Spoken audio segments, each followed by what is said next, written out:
ഇന്നത്തെ നമ്മുടെ വീഡിയോയുടെ മെയിൻ ഹെഡിങ് നിങ്ങൾ ശ്രദ്ധിച്ചിട്ടുണ്ടായിരിക്കും. നമ്മുടെ വയറിൻ്റെയും കുടലിൻ്റെയും ആരോഗ്യം നശിപ്പിക്കുന്ന 10 കാര്യങ്ങളെ പറ്റിയിട്ടാണ് ഇന്ന് ഞാൻ നിങ്ങളുമായിട്ട് സംസാരിക്കുന്നത്. ഒരു മനുഷ്യനെ സംബന്ധിച്ച് നമ്മുടെ ശരീരത്തിൻ്റെ അകത്ത് ഏറ്റവും ഇമ്പോർട്ടൻ്റ് ആയിട്ടുള്ള കാര്യം എന്ന് പറഞ്ഞാൽ നല്ല ആഹാരം കഴിക്കുക.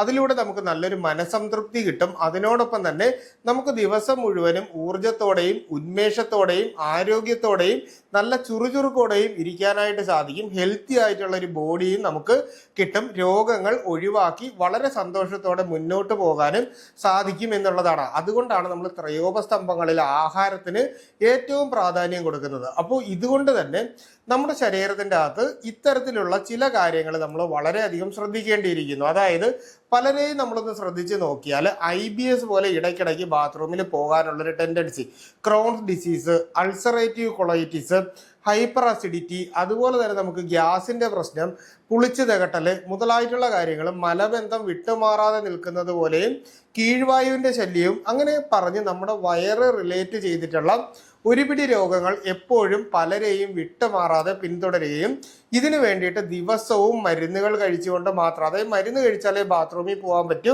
രാത്രിയിൽ എന്തെങ്കിലും മരുന്ന് കഴിച്ചു കഴിഞ്ഞാലേ നമുക്ക് ഗ്യാസ് ഇല്ലാതെ കിടന്നുറങ്ങാനായിട്ട് പറ്റൂ, അല്ലെങ്കിൽ വയറിടിച്ചിലില്ലാതെ കിടന്നുറങ്ങാൻ പറ്റൂ എന്ന് പറയുന്ന രീതിയിലേക്കുള്ള ഒട്ടനവധി രോഗങ്ങളാണ് നമ്മുടെ ശരീരത്തിൽ ഈ പറയുന്ന പ്രശ്നങ്ങൾ കൊണ്ടുണ്ടാവുന്നത്. അപ്പോൾ ഇന്ന് ഞാൻ ഇതിൻ്റെ ഒരു സയൻറ്റിഫിക് ആയിട്ടുള്ള എക്സ്പ്ലനേഷനും ഇത് പൂർണ്ണമായിട്ട് നമുക്ക് എങ്ങനെ ഒഴിവാക്കി നമ്മുടെ വയറിൻ്റെയും കുടലിൻ്റെയും ആരോഗ്യം കൃത്യമായിട്ട് മെച്ചപ്പെടുത്താം, ഇതിനു വേണ്ടി കഴിക്കേണ്ട ആഹാരങ്ങളും ഒഴിവാക്കേണ്ട ആഹാരങ്ങളും ജീവിതശൈലിയിൽ വരുത്തേണ്ട മാറ്റങ്ങൾ എന്തൊക്കെയാണ് എന്നുള്ള കാര്യങ്ങളും ഇന്ന് ഞാൻ പറയുന്നുണ്ട്. അപ്പോൾ ആദ്യം തന്നെ ഞാൻ പലപ്പോഴും സംസാരിച്ചിട്ടുള്ള ഒരു കാര്യം എന്ന് പറഞ്ഞാൽ നമ്മുടെ ശരീരത്തിൽ ഗട്ട് ബ്രെയിൻ ആക്സിസ് എന്ന് പറയുന്ന ഒരു ആക്സിസ് ഉണ്ട്. അതായത് നമ്മുടെ ഈ പറയുന്ന ബ്രെയിനും നമ്മുടെ വയറും അത് കണക്ട് ചെയ്യുന്നത് വാഗസ് എന്ന് പറയുന്ന ഒരു നെർവുമായിട്ടാണ്. വളരെ സിമ്പിളായിട്ട് പറഞ്ഞാൽ നമ്മളൊരു ഫംഗ്ഷന് പോയിട്ട് വളരെ നല്ല ഇഷ്ടപ്പെട്ട ഒരു ആഹാരം കഴിക്കുമ്പോൾ നമ്മൾ തന്നെ അറിയാതെ പറയാം, ഹായ് നല്ല ടേസ്റ്റുള്ള ഒരു ആഹാരമാണ് കഴിച്ചത്, വളരെ നന്നായിട്ടുണ്ട്. അതായത് പെട്ടെന്ന് തന്നെ നമുക്ക് ആഹാരം കഴിക്കുമ്പോൾ ഒരു മനസംതൃപ്തി നമുക്ക് കിട്ടും. അതായത് നമ്മുടെ ശരീരത്തിൻ്റെ അകത്ത് സെറോട്ടോണിനും അതുപോലെ തന്നെ ഡോപ്പമൈനും, അതായത് ഇത് രണ്ടും നമ്മുടെ ശരീരത്തിൻ്റെ അകത്തുള്ള ഹാപ്പിനെസ് ഹോർമോണുകളാണ്. അപ്പോൾ ഇതിനെ സ്റ്റിമുലേറ്റ് ചെയ്യപ്പെടാനായിട്ട് നമ്മൾ കഴിക്കുന്ന നല്ല ആഹാരത്തിന്, അതായത് നല്ല ഒരു രുചിക്ക് അല്ലെങ്കിൽ നല്ലൊരു ടേസ്റ്റിന് എപ്പോഴും സാധിക്കും. അതായത് മനസംതൃപ്തി നമുക്ക് കിട്ടുന്നതിൽ ആഹാരത്തിന് വളരെയേറെ പ്രാധാന്യമുണ്ട്. അപ്പോൾ ഇങ്ങനെ ഒരു ഹെൽത്തി ആയിട്ടുള്ള ആഹാരം കഴിക്കുമ്പോൾ നമ്മളൊന്ന് ശ്രദ്ധിച്ച് നോക്കണം. അതായത് നമ്മൾ കഴിക്കുന്ന ആഹാരം നമ്മുടെ വായിലൂടെ നമ്മൾ ചവച്ചരച്ച് നമ്മുടെ ഈ അന്നനാളം, അതായത് ഈസോഫാഗസ് വഴി നമ്മുടെ ആമാശയത്തിൽ എത്തുന്നു. ഹെൽത്തി ആയിട്ടുള്ള ഫുഡാണെങ്കിൽ പെട്ടെന്ന് ഇത് ദഹിക്കും. അതായത് ഇതിനു വേണ്ടി വെള്ളം കൂടി ആവശ്യമാണ്. അപ്പോൾ നമ്മൾ വെള്ളവും കുടിക്കുന്നുണ്ടെങ്കിൽ നന്നായിട്ട് ദഹിച്ചതിന് ശേഷം ഇത് നമ്മുടെ ചെറുകുടലിൽ എത്തും. അപ്പോൾ ചെറുകുടലിൽ എത്തുന്ന സമയത്ത് നമ്മുടെ ഈ പറയുന്ന ന്യൂട്രിയൻസ് അല്ലെങ്കിൽ നമ്മുടെ ശരീരത്തിൻ്റെ പ്രവർത്തനത്തിന് ആവശ്യമായിട്ടുള്ള വൈറ്റമിൻസും കാര്യങ്ങളെല്ലാം നല്ല രീതിയിൽ ബോഡി അബ്സോർബ് ചെയ്തെടുക്കുകയും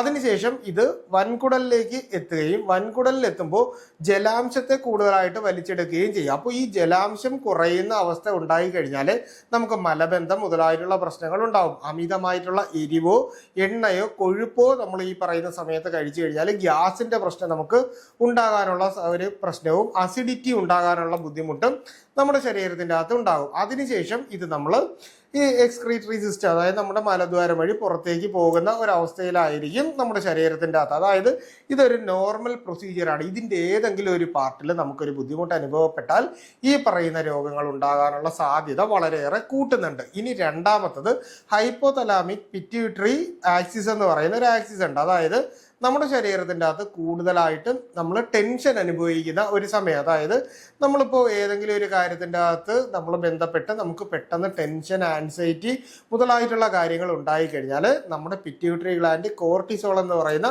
ഒരു ഹോർമോൺ സെക്രീറ്റ് ചെയ്യപ്പെടുകയും പിന്നീട് നമുക്ക് ഒന്നുകിൽ ചിലരെ സംബന്ധിച്ച് അമിതമായിട്ട് ആഹാരം കഴിക്കാനുള്ള ഒരു ടെൻഡൻസി ഉണ്ടാവും.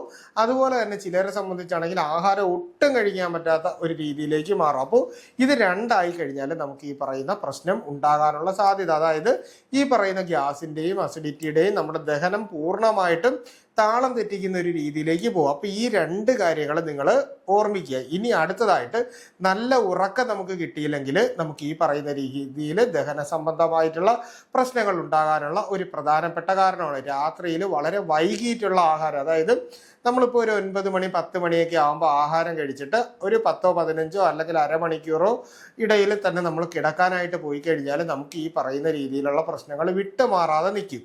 അതായത് നമ്മൾ കിടക്കുന്നതിന് 2 മണിക്കൂർ മുൻപെങ്കിലും നമ്മൾ ആഹാരം കഴിക്കേണ്ടത് വളരെ അത്യാവശ്യമാണ്. അതും രാത്രിയിലാണെങ്കിൽ കുറച്ച് ലൈറ്റ് ആയിട്ടുള്ള ആഹാരങ്ങൾ കഴിക്കുന്നതായിരിക്കും എപ്പോഴും നല്ലത്. ഇനി ചിലരെ സംബന്ധിച്ചുള്ളൊരു പ്രശ്നം എന്ന് പറഞ്ഞാൽ ഇവർ കൃത്യസമയത്ത് ആഹാരം കഴിക്കില്ല എന്നുള്ളതാണ്. അതായത് രാവിലത്തെ ബ്രേക്ക്ഫാസ്റ്റ് ഒരു 11 മണിയൊക്കെ ആകുമ്പോൾ കഴിക്കും. അതിനുശേഷം നമ്മൾ കഴിക്കുന്ന ഉച്ചഭക്ഷണം ചിലപ്പോൾ കഴിക്കും, ചിലപ്പോൾ കഴിച്ചില്ല, ചിലപ്പോൾ 3 മണി 4 മണിയായിട്ട് കഴിക്കും. രാത്രി ലേറ്റ് ആയിട്ട് നമ്മളൊരു 10 മണി 11 മണിക്ക് ഫുഡ് കഴിക്കുന്ന ആൾക്കാരുണ്ട്. ഇന്നത്തെ നമ്മുടെ പല ഹോട്ടൽസും നോക്കിയാൽ രാത്രിയിൽ ഏകദേശം ഒരു 12 മണിയോ അല്ലെങ്കിൽ വെളുപ്പാങ്കാലത്ത് 3 മണി വരെയൊക്കെ തുറക്കുന്ന ഹോട്ടൽസ് നമ്മുടെ നാട്ടിലുണ്ട്. അപ്പോൾ ഈ സമയത്ത് നമുക്ക് ഈ പറയുന്ന രീതിയിലുള്ള അസിഡിറ്റിയും പ്രശ്നങ്ങളും മാറാതെ നമ്മുടെ ബോഡിയിൽ നിൽക്കാനുള്ള ഒരു പ്രധാനപ്പെട്ട കാരണമാണ്. വെള്ളം കുടിക്കുന്നത്, നമ്മൾ ഒരു ദിവസം 3 ലിറ്റർ വെള്ളം കുടിച്ചില്ലെങ്കിൽ നമുക്ക് ദഹനം പ്രോപ്പറായിട്ട് നടക്കില്ല എന്നൊരു പ്രശ്നവും, ദിവസവും 1 മണിക്കൂറെങ്കിലും നമ്മൾ വ്യായാമത്തിന് വേണ്ടി മാറ്റി വെച്ചില്ലെങ്കിൽ നമുക്ക് ഈ പറയുന്ന രീതിയിലുള്ള പ്രശ്നങ്ങൾ ഉണ്ടാവും. അമിതമായിട്ടുള്ള എരിവ് കഴിക്കുന്നതും അമിതമായിട്ട് പുളിരസമുള്ള ആഹാരങ്ങൾ കഴിക്കുന്നതും അമിതമായ എണ്ണയുടെ ഉപയോഗവും പലപ്പോഴും ദഹന വ്യവസ്ഥയ്ക്ക് പ്രശ്നങ്ങൾ ഉണ്ടാക്കാനും വയറിനും കുടലിനും പലതരത്തിലുള്ള രോഗങ്ങൾ ഉണ്ടാക്കുന്നതിനും കാരണമാകും.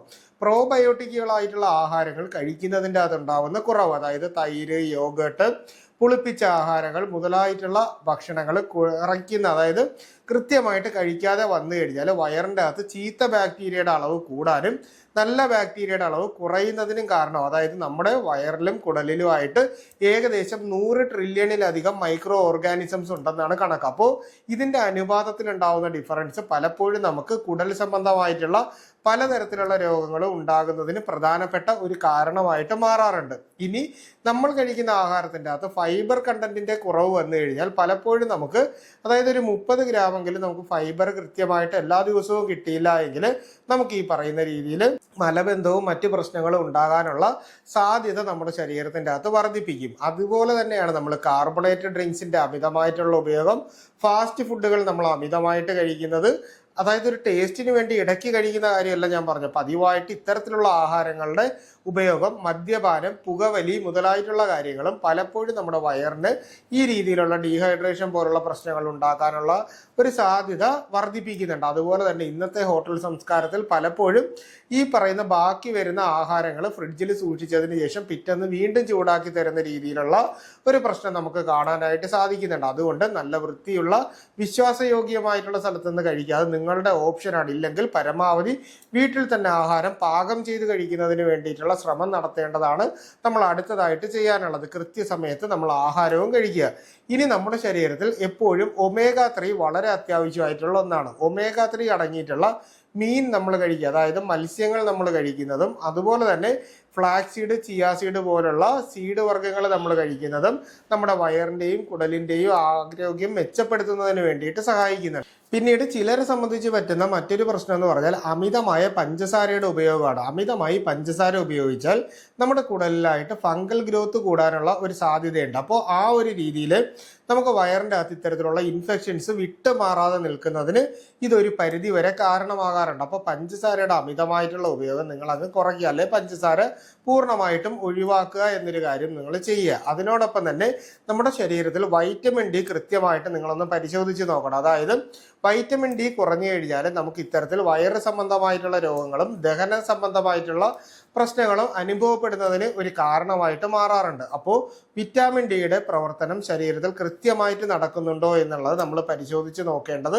അത്യാവശ്യമാണ്. അടുത്തതായിട്ട് നമുക്ക് വേണ്ട ഒരു കാര്യം എന്ന് പറഞ്ഞു കഴിഞ്ഞാൽ നമ്മൾ കഴിക്കുന്ന ആഹാരങ്ങളിൽ പലപ്പോഴും ചിലർക്ക് പറ്റുന്ന അമിതമായിട്ടുള്ള തണുപ്പുള്ള ആഹാരം, അല്ലെങ്കിൽ അമിതമായി ചൂടോടെ നമ്മൾ ആഹാരം കഴിക്കുന്ന രീതിയിൽ വരും, അല്ലെങ്കിൽ അമിതമായിട്ട് എരിവ് നമ്മൾ കഴിക്കും. ഈ 3 കാര്യങ്ങളായാലും നമ്മുടെ വയറിൻ്റെ ഈ പറയുന്ന കൃത്യമായിട്ടുള്ള പ്രവർത്തനത്തെ താളം തെറ്റിക്കുന്ന രീതിയിലേക്ക് വരും. അതുപോലെ തന്നെയാണ് കൃത്യസമയത്ത് ഫുഡ് കഴിക്കുന്നില്ല എന്നുണ്ടെങ്കിൽ നമ്മുടെ ശരീരം ശരീരം 3 നേരവും കൃത്യമായിട്ട് വിശപ്പ് എന്ന് പറയുന്ന ഒരു വികാരത്തെ ഉണ്ടാക്കുന്നുണ്ട്. അതായത് നമ്മുടെ വയറിൻ്റെ അകത്തായിട്ട് ഗ്യാസ്ട്രിക് ജ്യൂസ് കൃത്യമായിട്ട് പ്രൊഡ്യൂസ് ചെയ്യപ്പെടും. അപ്പോൾ ഈ സമയത്ത് ആഹാരം കൃത്യമായിട്ട് നമ്മുടെ വയറിലേക്ക് എത്തിയില്ല എന്നുണ്ടെങ്കിൽ നമ്മുടെ വയറിൻ്റെ അകത്ത് കൂടുതലായിട്ട് നമുക്ക് ഹൈപ്പർ അസിഡിറ്റി ഉണ്ടാകാനും ഗ്യാസ് ഇങ്ങനെ തികട്ടി വരുന്നത് പോലെയുള്ള പ്രശ്നങ്ങളും നെഞ്ചിൽ ഇങ്ങനെ പുളിച്ച് തികട്ടുന്നത് പോലുള്ള പ്രശ്നങ്ങളും ഉണ്ടാകാനുള്ള സാധ്യതയുണ്ട്. അപ്പോൾ ഈ പറയുന്ന രീതിയിൽ നിങ്ങളുടെ ഡയറ്റ് ഒന്ന് ക്രമീകരിക്കുക. ഞാൻ ഈ പറഞ്ഞ കാര്യങ്ങൾ മനസ്സിൽ വെച്ചുകൊണ്ട് കൃത്യമായിട്ടുള്ള ഈ പറഞ്ഞ കാര്യങ്ങൾ